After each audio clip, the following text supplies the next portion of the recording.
श्रीमती कानी मोजी जी। Thank you, sir. I rise to speak on the motion of thanks to the President's address on behalf of my party, the DMK. First, I would like to express my grief and empathy to the families of the people who died in the stampede at the Kumbh Mela. These people trusted the union government and the state government and gathered there, hoping that you will protect them. But unfortunately, no one protected them. When religion and politics merge, it is the innocent people who suffer, and this is an example of that. And sadly, I don't know whether we're waiting for the elections. We don't even know the numbers of the people who've died in the stampede. Isn't this not inhuman? And you don't even want to allow a discussion in Parliament. Sir, the President of India ended her speech saying our Bharat is a country of 140 crore people, and we have diverse states, diverse regions, and diverse languages. I'm happy that the President of India still believes in the diverseness of this great nation. India is a country with almost 8 major religions, more than 100 ethnic groups, 700 tribes, and 121 languages. As a nation, we have always celebrated this diversity, and our unity is deeply rooted in this diversity. But the government today has chosen the politics of forced cultural assimilation and cultural elimination. The President started her speech mentioning the 75th anniversary of adoption of our Constitution. She expressed great pride in the achievements during Amrit Kal. And also, in her speech in this very house, she mentioned that we recently celebrated our 75th anniversary of Indian Republic. But none of us in this house can forget that just 2 years ago, in this very same house, in the first session, a Muslim member of Parliament faced derogatory communal remarks by a colleague from the ruling party on the very first session. It was a dark day, a day of dark, abysmal despair to our nation. They have divided society into us and them. And I must remind this august house that it will take ages to repair this divide. Just look around. We will find a decreasing number of Muslim members in Parliament, a decreasing number of officials, bureaucrats from the SC, ST, OBC, and minority communities. The President glorified India's civilizational nationalism, a phrase increasingly used to justify a monolithic culture. India is a living, breathing entity that has been enriched by centuries of interactions from across the world, creating a vibrant cultural tapestry. When you talk about Indian history, you started 3,500 years ago with the Vedic age. But today, we know that the Iron Age in India has been traced back to 5,345 years ago. Our Chief Minister, M.K. Stalin, has proudly proclaimed to the world and based on scientific evidence validated by international labs like Beta Analytics in Florida, that Shivakalai, a small, sleepy village in Thoothukudi district, today holds within it the proof of iron smelting and usage. This is the oldest finding in India till today. The union government till today has not even commented about this finding, which is very important internationally. When you exclude this truth, you just not only exclude us, but you are excluding yourselves from the great legacy of Dravidian civilization. The proponents of Hindutva ideology have this question: who is an Indian and who is not? V.D. Savarkar came up with the answer many years ago. A loyal Indian is one who is attached to the geography of India, who is born in India, and whose religion has indigenous roots. A Hindu means a person who regards this land from the Indus to the seas as his fatherland and as well as his holy land. But let me remind this House of the words of Sardar Vallabhbhai Patel, a Congress leader who you seem to have taken over and invoke frequently. In 1947, when it was suggested to him that India should be declared as a Hindu state, Sardar Patel replied, "We must not forget that there are, quote, that there are other minorities whose protection is our primary responsibility." In 1950, he stated, "Ours is a secular state, and we cannot fashion our politics in the way of Pakistan is doing.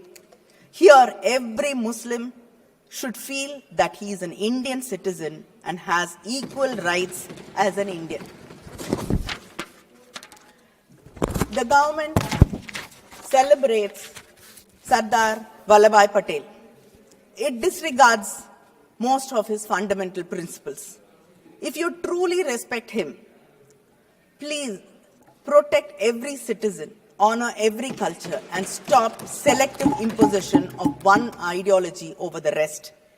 Building a 3,000 crore statue of unity is not paying respect to him.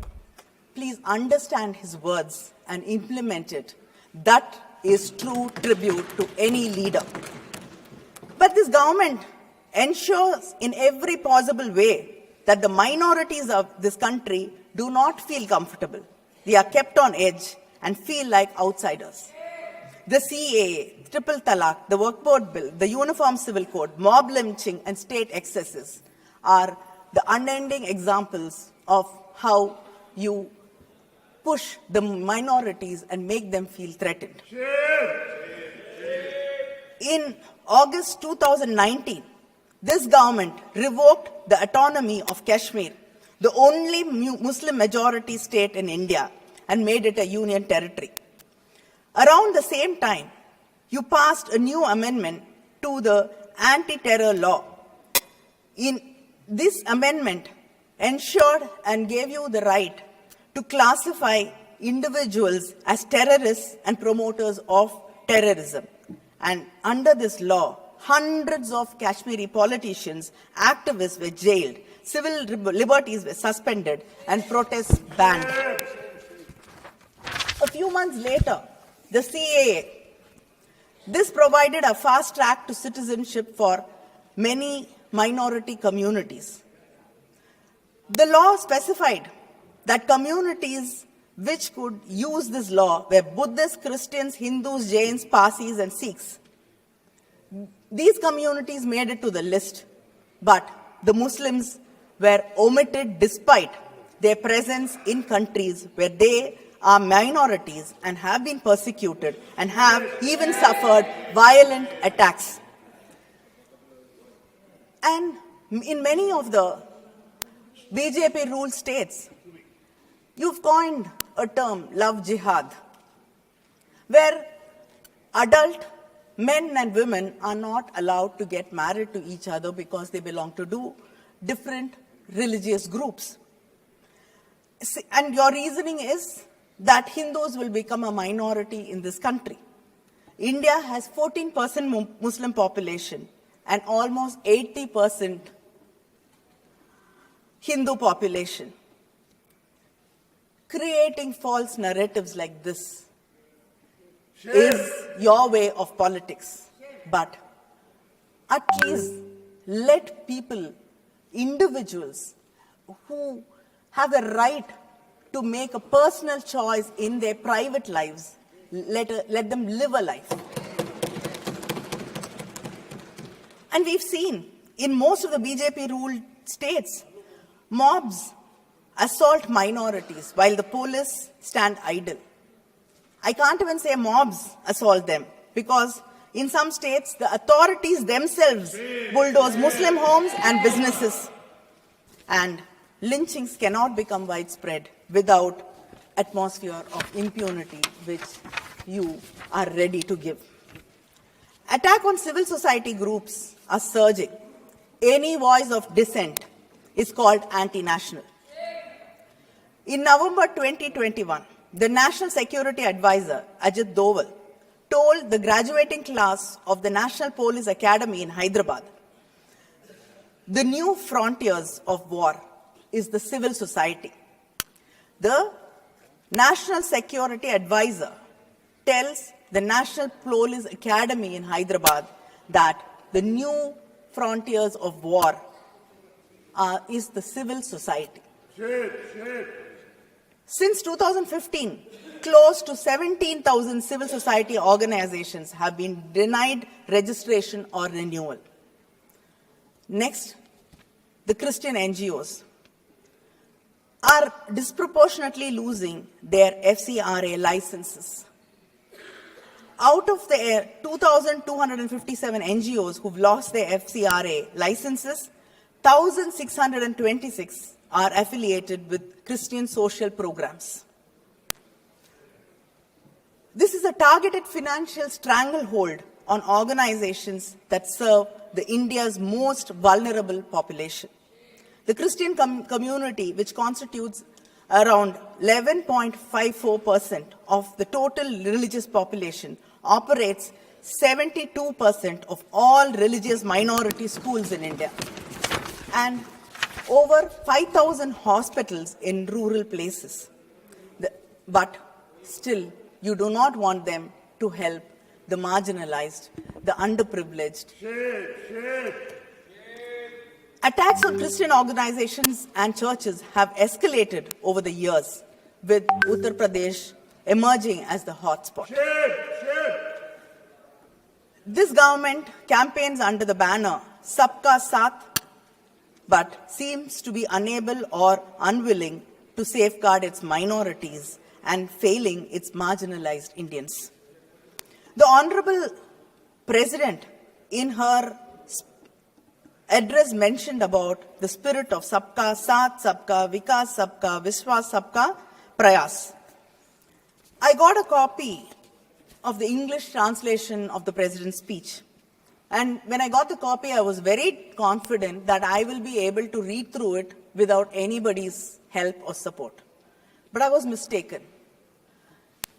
Even to get through one page, I needed help of translators, because this speech has been studded and sprayed liberally with Hindi and Sanskrit phrases, which happen to be the names of schemes or the policy of the ruling government, which is in slogans.